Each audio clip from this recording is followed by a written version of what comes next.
गाड़ोदा में पिछले साल एक कार्यक्रम में गए थे।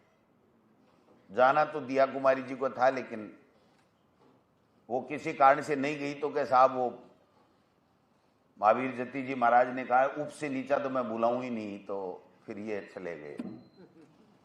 प्रेमानंद जी, क्या क्या नाम है, प्रेमचंद जी।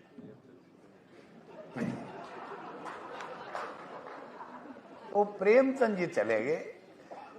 अब प्रेमचंद जी बैठे थे, तो मैंने कहा अवसर का लाभ डोटासरा ले लेना चाहिए, तो मैंने उनको चढ़ाया बांस पे।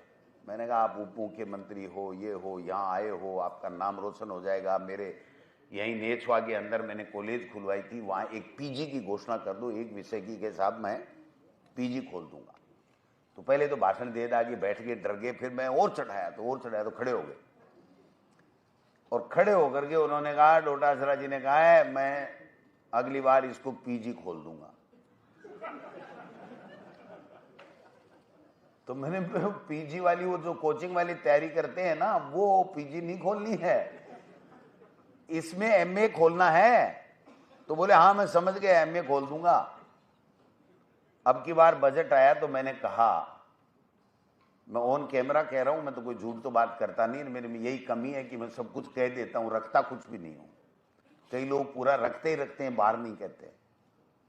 तो मैंने कहा उप मुख्यमंत्री जी बजट आ रहा है, आपकी घोषणा है, ये एक विषय आपको वहां पर एमए में खोलना है, नेछवा में आपका जवान दिया हुआ है। तो हंस के मेरा हाथ दबा के चले गए। तो मैंने कहा इसका मतलब भाई को याद है, हो जाएगा अपना काम। और जब बजट आया तो मैं उनकी तरफ देखूं, वो मेरी तरफ देखे, मैंने कहा क्या हुआ, तो हाथ जोड़ के बोले।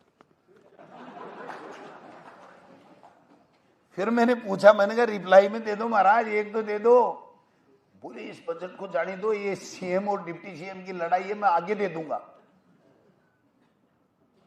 ये मैं ईमानदारी से कह रहा हूं, हाथ खड़ा करके, मैं कोई 1% भी झूठ नहीं बोलता। ये स्थिति सरकार की है।